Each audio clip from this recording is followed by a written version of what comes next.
What is going on, people of YouTube? My name's Kurtyoy. Welcome back to a brand new video of the Budget Players series, and today we are doing the midfielders, and I'm hoping I'm going to go this whole video without messing up any of my lines. A, I don't write any, so that should help. I can't really mess them up. And B, I'm in a really good mood. Had a shower, been training today, so yeah, hopefully we'll get a nice clean video, 5 minutes around there, of all the best midfielders. For a budget, I'm putting the cap at 6 million, and we'll go up hopefully towards the end of the season, or towards the start of the season I should say. My mistake already. We'll have, you know, budget, average and high priced players for you guys. But with that being said, let's kick things off with a surprise pick from Man City.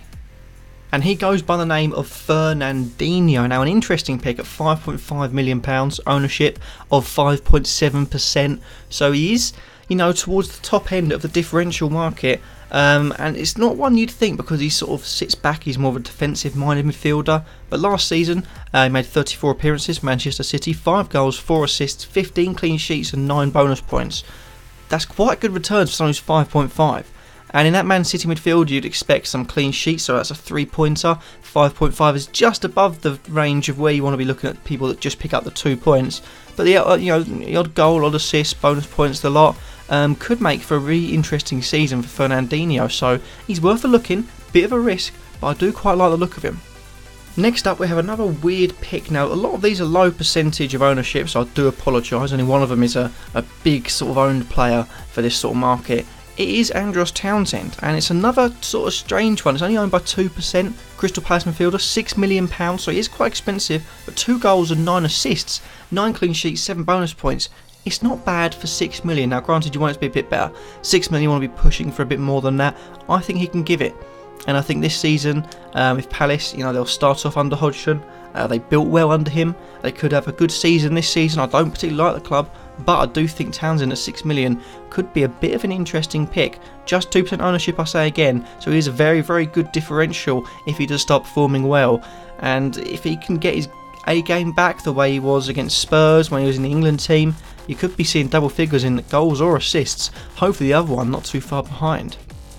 Right in the slap bang middle of this video, we have the third midfielder, and that is Ritchie. So another interesting pick. 1.1% of people own him currently on the game, so he's a very, very big differential. Last season he is, £6 million this season, but last season he played 35 games, 3 goals, 7 assists, 9 clean sheet and 10 bonus points. So again, you're looking at potentially a bit more for 6 million. Another player that potentially could do more. You look at his first season with Bournemouth, fantastic player, he's got that quality. Newcastle are a bit hit and miss, and he has played a lot of the games, to be fair to him, so he hasn't really got that to look back on and think, I could have done better there. But Ritchie is a very, very good player, and if he brings his A game, he can deliver on the biggest stage against the biggest clubs in the biggest of moments. So look at that, think if it's a good season, it could go a lot higher. And even at 3 goals, 7 assists, a player that's potentially going to be 4th or 5th in your midfielders, you're looking at someone that's going to pick up the odd points, come off your bench and do well. That is exactly the player you want. Our penultimate player is someone that's come up from the Championship, something that I very rarely do. I do dislike because they've been playing against a lower level opposition. Granted, you get Man City in the Championship, but what you do get is teams that don't want to concede and want to win the game, so that's still there. But the player we've got here is Reuben of Wolves, of course, midfielder, £5 million, owned by just over 15% of the players currently on there. And the reason he's a big deal, 6 goals, 1 assist and 20 clean sheets. Now the clean sheets will be different this season. If Wolves get 20 clean sheets, they'll have won the league most probably. Or they've got 20 0-0s, which wouldn't have won them the league. But they won't get as that many. But they are playing 3 at the back. They could potentially sit in for some 1-0 wins, for some 0-0s. You're looking at that. And Reuben, you look at some of the goals, you look at all the goals he scored for Wolves. They're not goals where you think, oh, a lower level opposition, but you won't do that in the Premier League. They are blinding efforts from range. That is top quality skill, and doesn't matter what keeper you put in front of some of them, they're not getting saved. So Reuben all of a sudden with 6 goals, £5 million, he'll be 5th, but the odd goal really could help elevate your standings, and that's why I think Reuben is one of the players to watch out for at £5 million. And lastly, we have a player with just 2.3% of ownerships in Good Munson from Burnley, the midfielder worth £6 million. And again, you look at last season, 2 goals, 9 assists. That is very similar to Ritchie and Townsend, midfielders that could have potentially done a bit better and proper sellotape their way into the team. 10 clean sheets as well, 7 bonus points. So around the sort of average for that sort of decent-ish season for the wingers playing for the lower level clubs. But one thing you've got to look at is Burnley's starting fixtures. You've got to look at how well they did, and potentially you've got to look at how well he's done, considering I didn't think much of him. I don't think many people would have heard of him before when he joins Burnley, if you're a casual fan, let's say.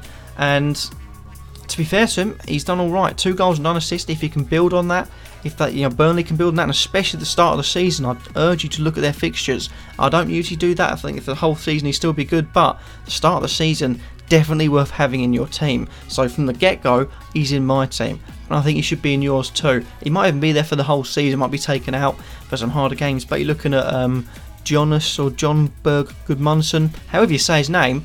Very, very good and interesting pick at just 2.3% of ownership. And that happens to be that for this video. Hopefully you've enjoyed. Remember to like, comment and subscribe, and let me know, could you understand any of that, or am I just mumbling now that I've got used to saying it for 4 straight years? This is my 4th year doing FPL, I believe. I'm a granddad. But yeah, that's basically it. Don't really know what to say apart from I'm a granddad. See you on the next video, hopefully tomorrow. If I remember, I will do, don't worry. It'll be the attackers. So, peace.